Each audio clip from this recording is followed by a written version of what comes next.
What up, yo? What up? What up? It's your boy A Nick, HOUTX Trader, coming from Houston, Texas. Same old thing, guys. Hey, guys, this is just fucking training. This is not financial advice. I'm just going to get right into it.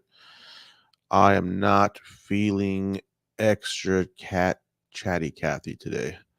So let's share this screen, and then we will move this box, and then we will look at the Dirty 30. All right, guys, I'm in a trade on 30 and NAS, and let's fucking go. Okay, let's break down this 30 trade that I've been trying to hit for fucking days now. And I mean, I don't want to say to my credit, I don't want take direct credit, but I mean, I have gotten into these trades off of a strategy, and I have booked. No, I take that back. I did not book them. I don't want to act like I'm lying. There's 460. And then guess what? I got knocked out at break even, and I got back in the trade, literally wiki, and another 460. There's 800 pips I left on the table this week because I was trying to catch this move, right? I was trying to catch this 88.6 entry here. I don't know why I drew that tool. Delete that. Come on, guys. Amateur hour here. Delete. Thank you. I was trying to do this. 88.6 all-time high. All right. That's the move I was trying to catch. And US30 doesn't always want to play. So after thinking about it and after yesterday, I realized that perhaps my Fibonacci is in the wrong spot. This happens often. And I was going to try to make, what up, DC? I'm going to try to make an algorithm and go into the Pine editor and get these dots dialed in. And my idea was use these swing pivot high low points, kind of like the dots back in the day, and figure out where I need to put the swing highs and lows, and then combine the indicator that has, if we're in a bullish momentum like we are now, like the lifelines, right? This would be a green lifeline, and I'd like to use on the daily, right? So like maybe I should get with Andy. Maybe he knows someone who can code this for me. A green lifeline, right, on the daily. So we're buying only. We're not looking to sell. We're looking to buy. On the second hand, look at how fucking far away that is. Anyways, back to my idea. 2-hour swing pivots. 2-hour, you could call it dots. Now the problem is now this swing would be right there. So maybe I need to change this. Maybe we need to change this to like, it's on 60. Maybe we need to go to like 80. 80. Dot's still there. Let's try hundo. Again, this is straight back testing. This is not actually how I'm going to be trading. So hundo's still there. Man, what the hell do I got to make this? Anyways, the point being, I was going to try to dial these indicators in.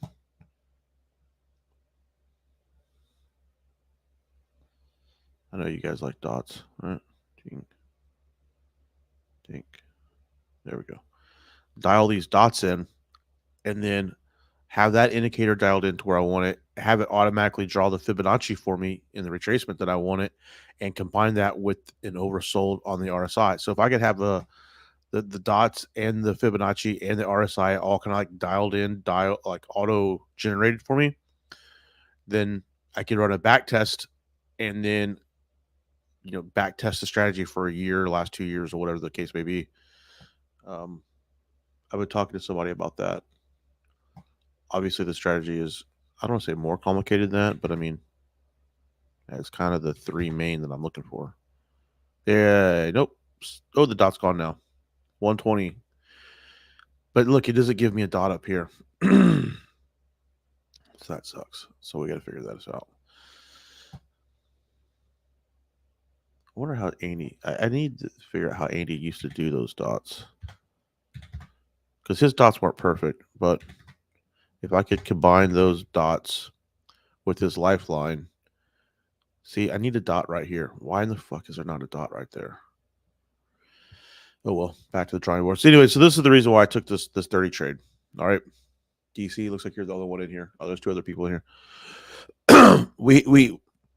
I took these original trades off of the fib for being from down here, right? This is the original fib we were doing. We hit the 88.6. I mean, that's 400 pips 2 days in a row. There's nothing to slouch about. I didn't take those pips, honestly. I said I'll just protect and let them go, and I did protect. I broke even on both of those trades with very small profit, like $20 something. And so when it broke again, and it came back down yesterday, people are telling me that I'm crazy because I'm trying to buy against momentum. You have momentum, you have momentum, you have momentum. Here's the mistakes. Here's the mistakes that I made. A, my fib was in the wrong spot. If I would have pulled my fib out to this spot, and I'd like to delete all this shit, but on the other hand, I kind of need it. We're going to use it later. If we delete now we look at the fib in this spot, right? We see this 50, and we see all these moves around the 50. We see the 382 being respected, right? We see this the 61.8 through here being expected. We see double taps on the 78.6, a tap and close above there, and a tap here. So I mean, there's lots. This is a good. If you just look at this is a good zone, right? That's a good zone. That's where the fib should have been. Again, sometimes I make mistakes on where the fib needs to be. But if you look at that and you look and say, okay, well, that's where the fib should have been. And you can look at this area here is the double bottom, which is easily money. That's easily, right? That should be a target, right? That's where the market is going to want to target liquidity. Then you have this little guy and you have this little guy. Now, knowing that this was the double bottom, I put my fib right there. Maybe what I should start thinking then is this liquidity is too close to where my 0 is, too close to my starting point, my 1, right? Unless I wanted to draw the fib there, which, okay, that's what I originally did. I originally drew the fib there at the bottom, and we did have some good pops off that. But here's the mistake then. This is then a double bottom, which is then a target. So that's not where my fib needs to go. My fib needs to go down here, right? And I failed to recognize that. Also, if I draw a box on this first, if you want to call this a break of structure, I could call it change of character. If you draw your square from there to there, your rectangle, and you just copy that down to here. So these are the exact same rectangles, right? So now I know how many pips this first move was. Damn it. It needs to get better at this. Like if I push the fucking tool, it needs to stick on it, right? Push there. If I drew, if you know how many pips this was, it hits, and then look at how it comes back and finds that then is resistance. So this is like a clear area, right?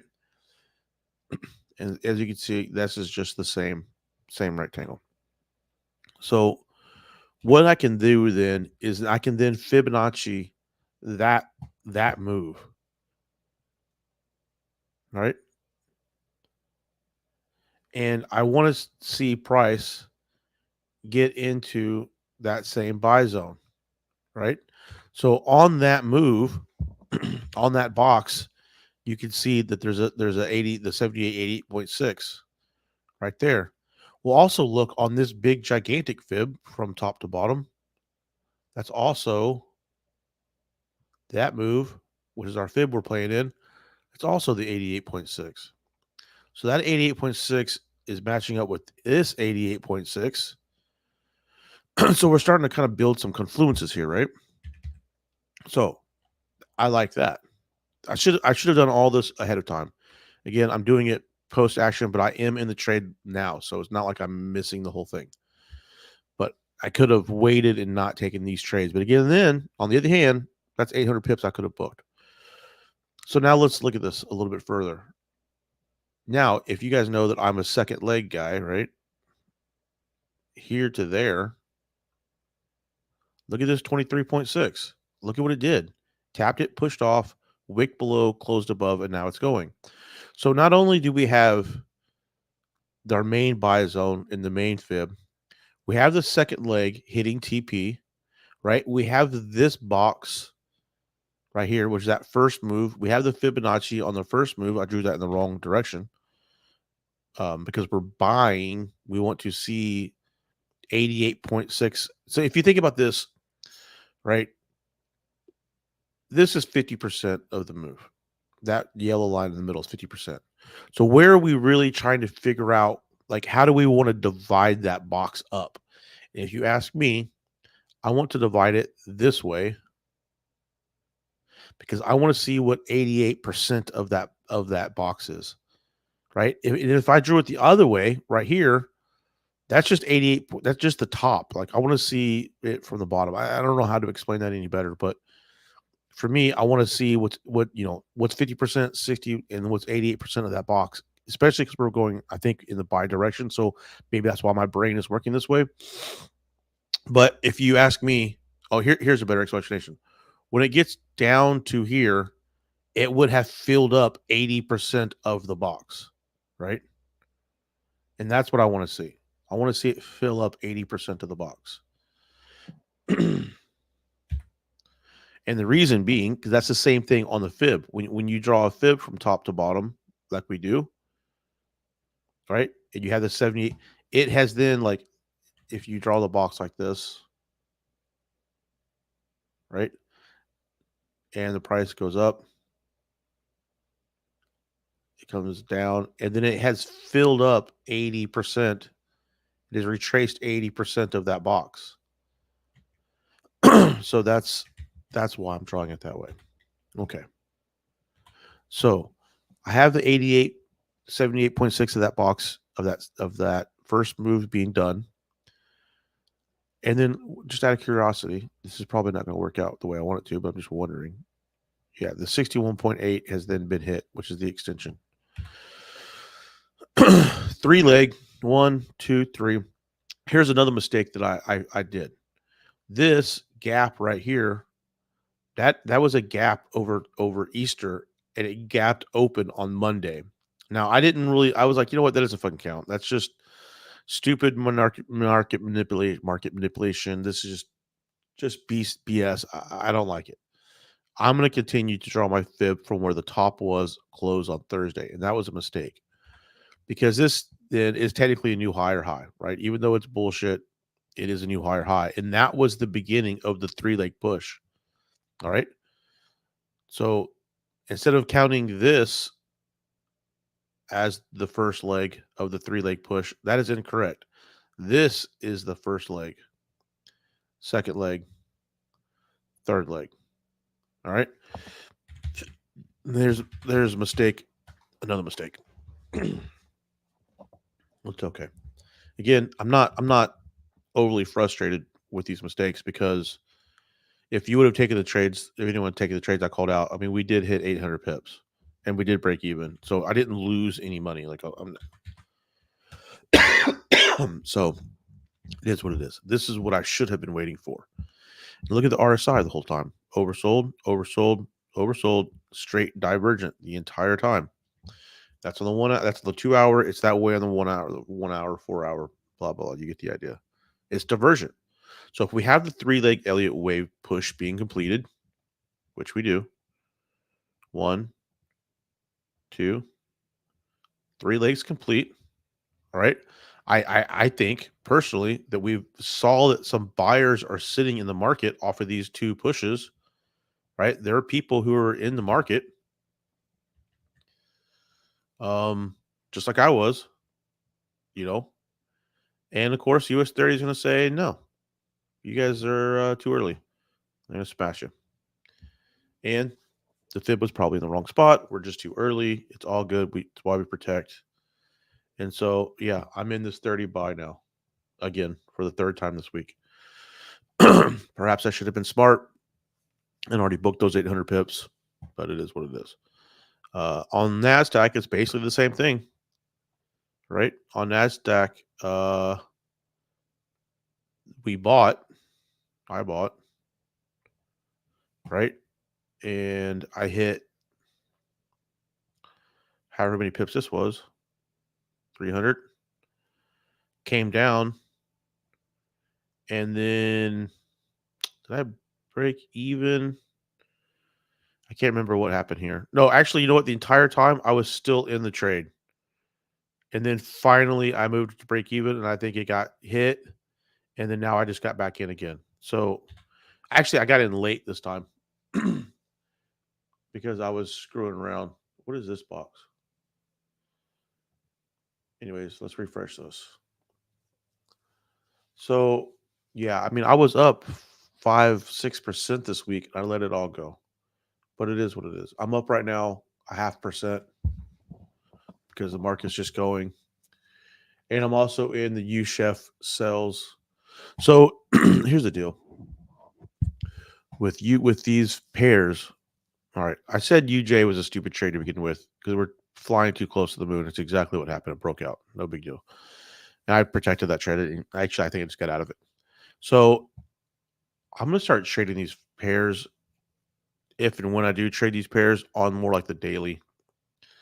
I'm gonna start trading them off the daily. And we finally got a tap of the 88.6 on the UChef, and so I sold. So I'm in UChef sells right now on the daily. We are over bought and we're divergent. Third touch, 1, 2, 3. 1, 2, 3. All right. I like to see a three turnaround. 1, 2, 3, as you can see. Let's use this tool. 1, 2, 3. And 1, 2, 3 of the RSI. And we're at the 88.6. And as you can see, UChef is definitely in the selling mode. So I'm selling UChef now. And yeah, there's my entry, which is damn near perfect. And I'm there. And I'm way down here. So target the extension. Actually, I'm going to target this bottom extension. So that's a 6.5 to 1 trade. That's what I'm going for. And let's just zoom out just a bit. Is there any sort of structure? So, I mean, we have this wick way down here. We have this area, which is basically a double bottom. Okay, so I mean, if this is a double bottom, right, guys, then why can't this just be our liquidity zone that we're targeting? I mean, for TP1 at least. Right here and right here. Right? That's liquidity. That's a double bottom. So there, our TP1 then is just going to be, I guess, the bottom here. But really, we want to target the extension. So we'll call TP1 here. I'm cool with that. I'm cool with that U-Chef trade there. The EUs, I just got out of all these trades. I didn't like any of them. I didn't like the GJ trade. It never gave us entry. I didn't like the GU trade. I got everything out of everything. UCAD. I don't even know what UCAD's doing. We're never in a UCAD trade to begin with. Yeah, but this could be the spring. That's the entry right there. I think that could be the entry right there. That's the consolidation zone. That's the spring. That's the bottom. Fuck, dude. Should we take this UCAD trade? It's not quite in our zone. This is the 4-hour overbought. There's the liquidity that got taken out. And the price is now at the bottom of this area, which is the previous support turned into resistance. Look, it keeps going this way too. So let's do this. Let's go to the old line chart. Let's go to the daily.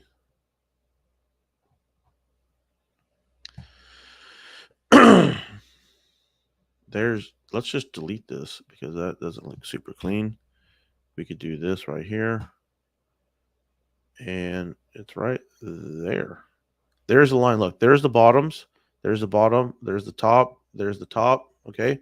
That's the line we kind of need to be working off of on this. And look at where this price is right there. I mean, it came within micros of hitting it. I think that's a trade. I think that's a trade. On 2-hour divergent, look, topping out, and the RSI's fallen off. Let's take that. Let's take that UCAD. USDCAD.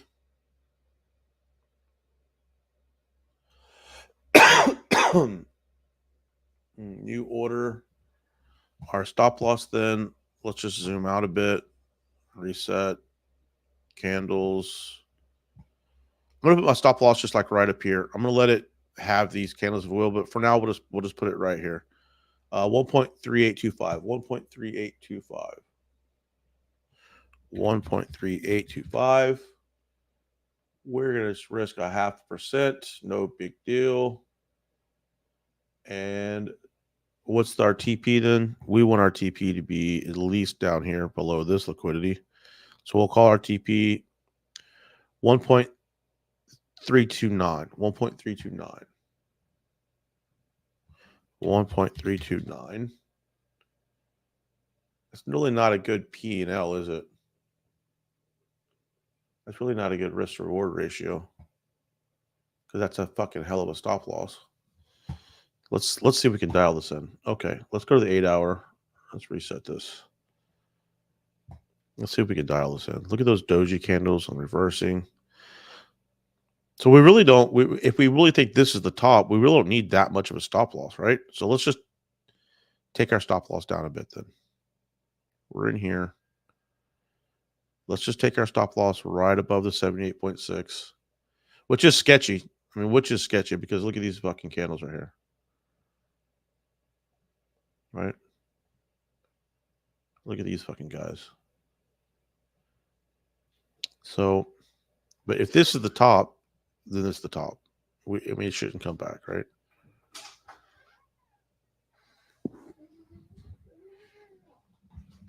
Hey, good morning. Good morning. How are you doing? Hey, Georgie. Oh, can I have a hug? Oh, good morning. How are you doing? Can you say hi, YouTube?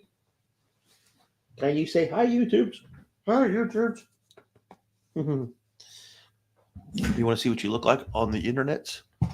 You want to see what the baby looks like? Wait. Can you say hi? Look right here. Hi. Say good morning. Good morning. How are you doing? Okay. Okay, guys. Okay, DC, if you're still in here, I'm gonna go ahead and end the stream because really we just got a USEF trade and we're in Dirty 30. We're in NASDAQ. There's really nothing else to do. There's really nothing else to do but to let it go. But to let it go. Say hi. Hi, YouTube. Hi, YouTube. How are you doing? All right. Later on. End stream.